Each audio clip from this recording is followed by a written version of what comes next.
In honor of the fact that it is stupid cold outside, let's talk about cold weather gear.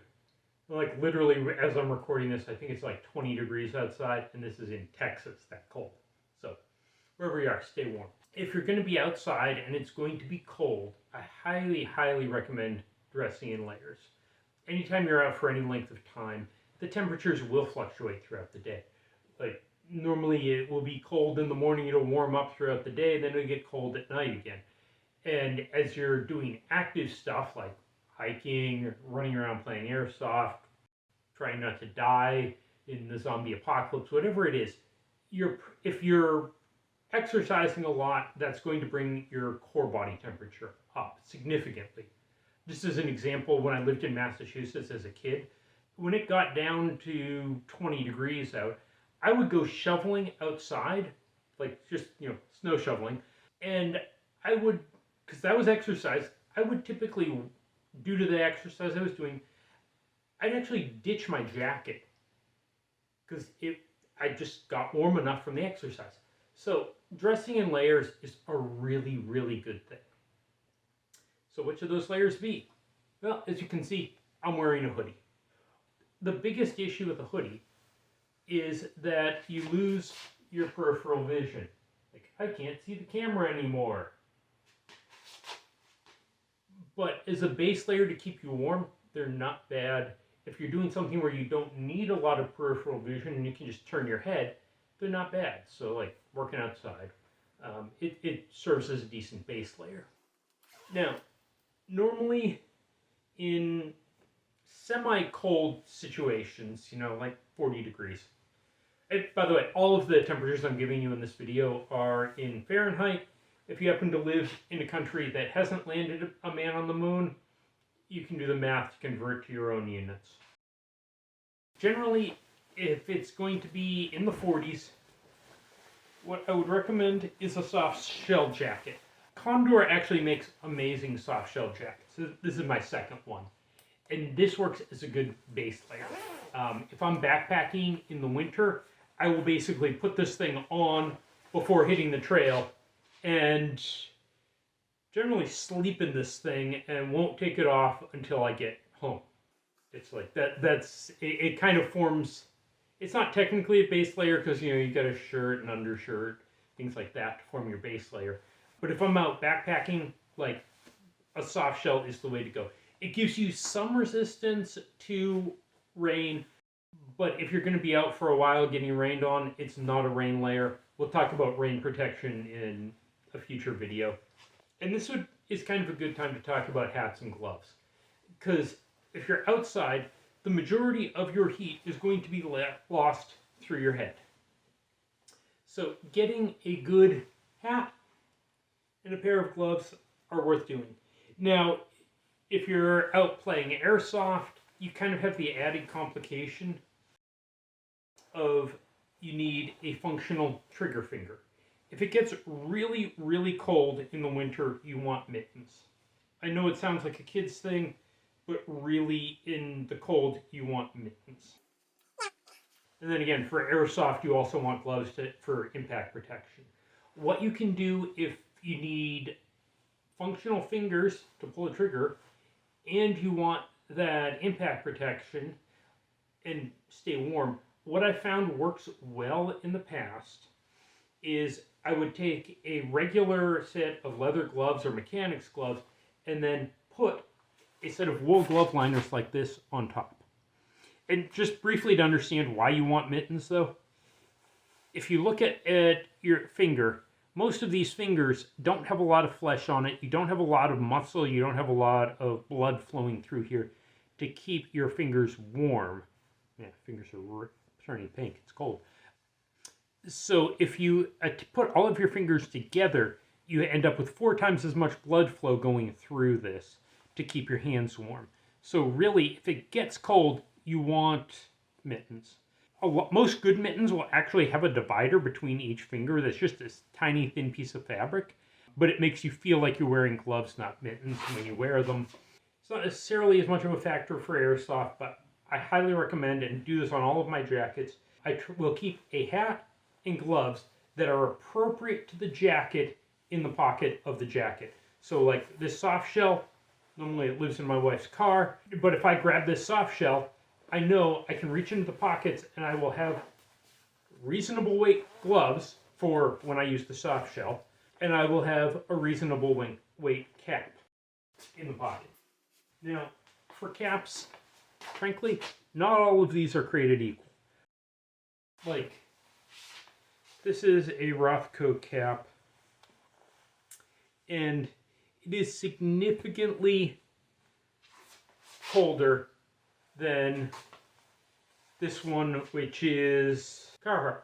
And the Carhartt is significantly warmer. Don't want to get into the politics of it. And also, if you look here, if I pull this down straight, it doesn't have a lot of, well, I can get it over my glasses, sort of. It doesn't come down too far. Where if I throw on the nicer Carhartt hat and flip it down, it comes down quite a bit lower on my head.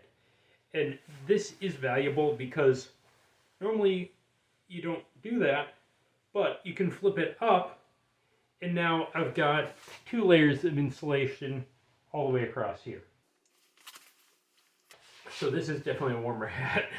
Frankly, I'm going to be wearing it for most of the rest of the video because I'm cold. For backpacking use, puffy jackets are wonderful. And I actually don't know where my puffy jacket is, so I grabbed my wife's for the video. Now, puffies, I don't know if it's going to fit me. It might actually. Puffy jacket, it doesn't quite. Let's just pretend. Puffy jackets are nice for backpacking or anything like that, because this is a relatively warm jacket. Once again, just alone with reasonable clothes under it, this is probably a 40 to 50 degree, and you're fine. And then, like, layered up like I am now, this would go significantly colder. I'm kind of surprised this jacket actually fits layered up. The nice thing about puffies is that you can compress them down a lot. Like this jacket will, so I'll figure out which pocket it is. I can take this whole jacket,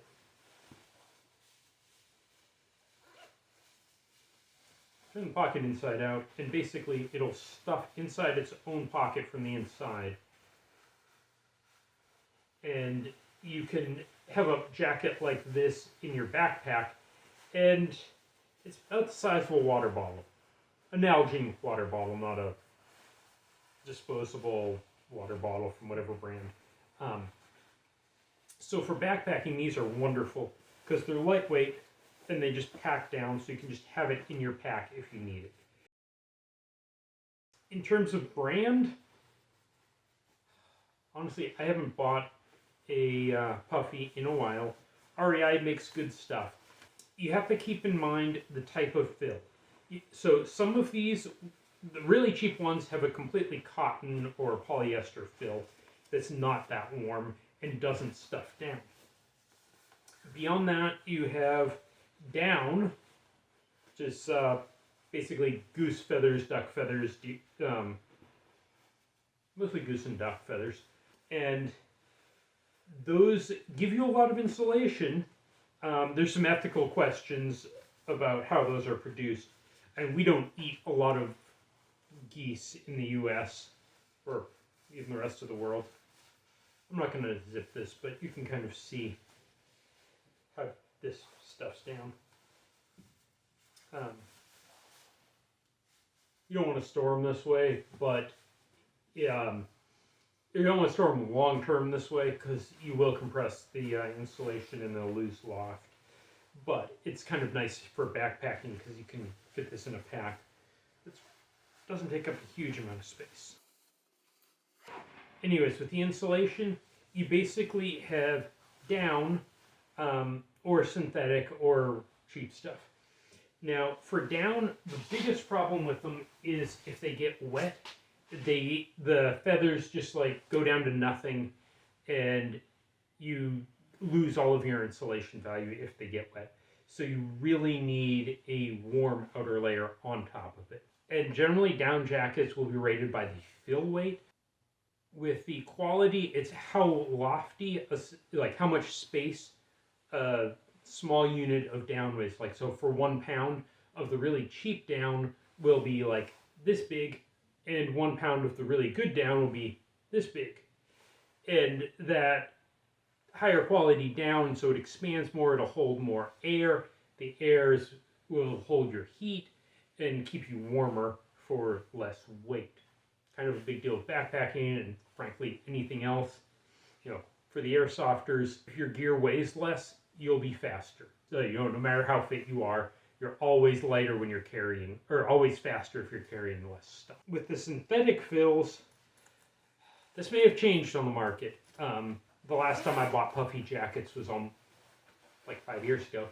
With the synthetics, the two companies that used to be absolute king of synthetic jackets were North Face, that's a North Face jacket, and Patagonia.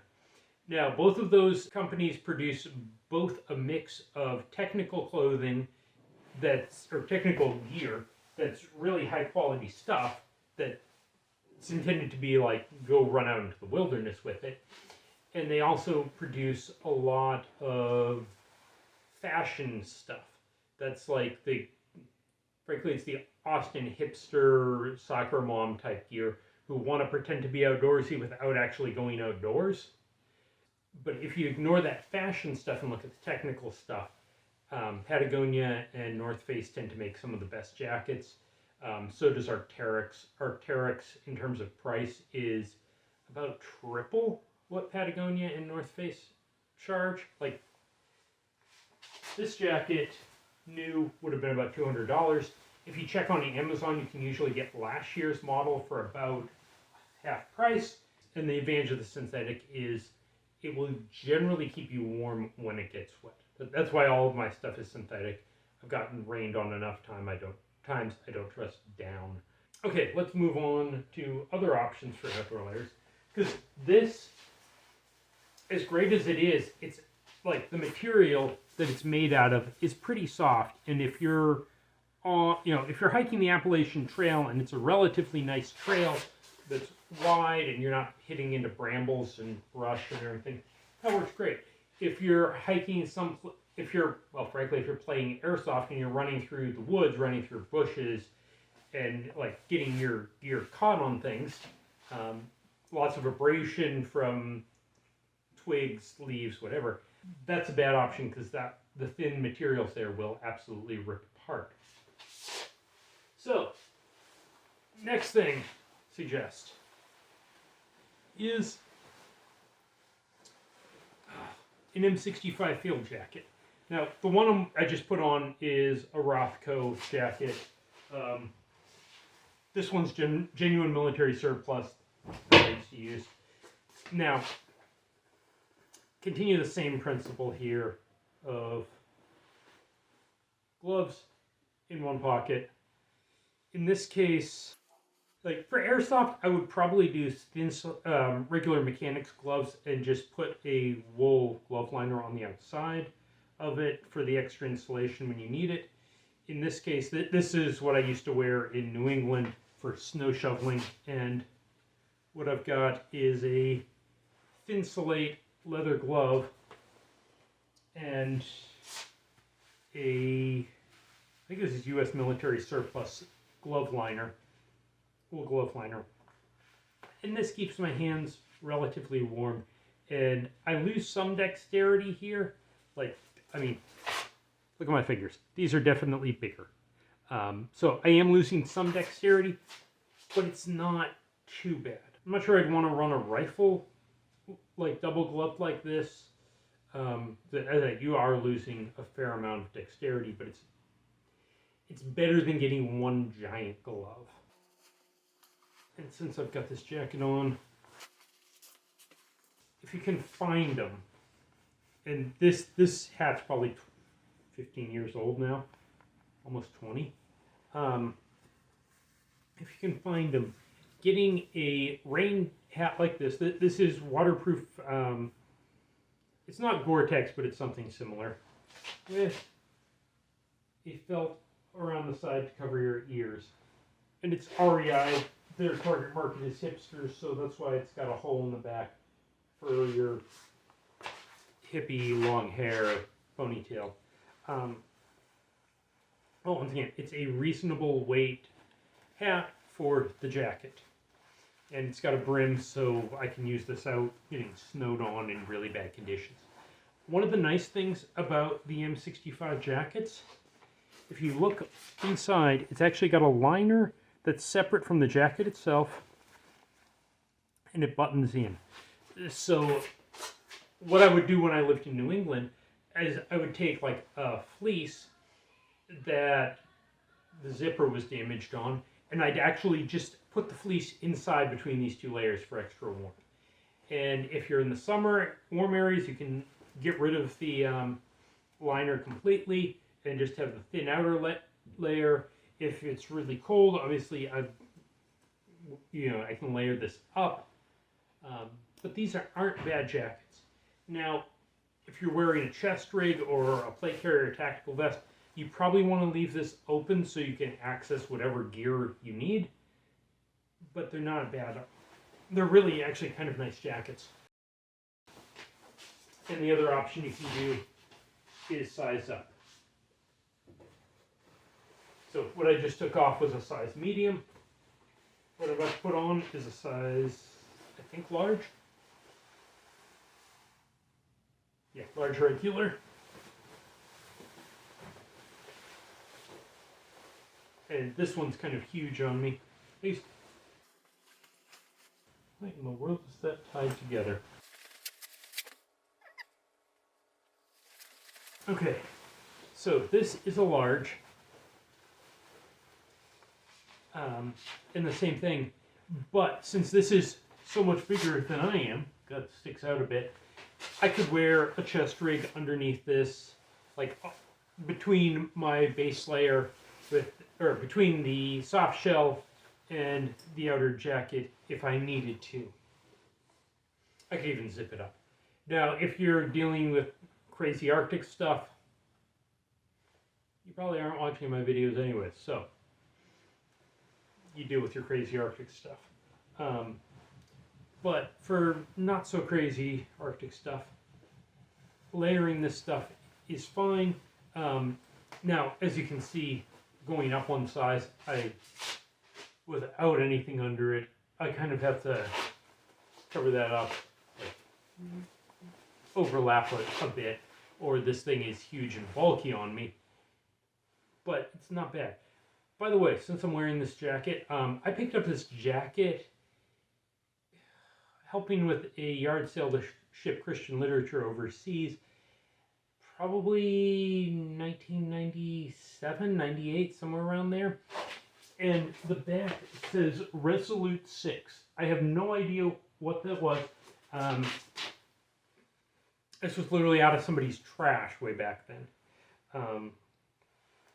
If you happen to know what Resolute 6 on the back means, please leave a comment, let me know, because I'm kind of curious about it. I've had this jacket for nearly 25 years. And yeah, I used to be a member of the Massachusetts Rifle Association, so I got a free patch and just got that stitched on. But anyways, these M65 jackets are actually pretty good for layering. Now, I want to bring up one thing with jackets, since this one is kind of a good example.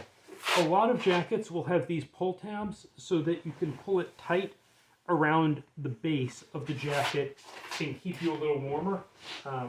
So it pulls the jacket in around your waist so you aren't losing heat down there. That's a good thing, but if you're dealing with, if you've got a holster with a gun in it, you really, really need to be careful that none of those dangly strings end up in your holster when you're trying to reholster. In a lot of cases, I actually just pull the stupid strings off my jackets. Another concern is if you've got zippers, that some zippers will have separate pull tabs. That can potentially get in a holster also. So be really careful about that. And the other option, especially for the airsofters, is when it's cold, just stay inside. Anyways, hope the video was helpful for you.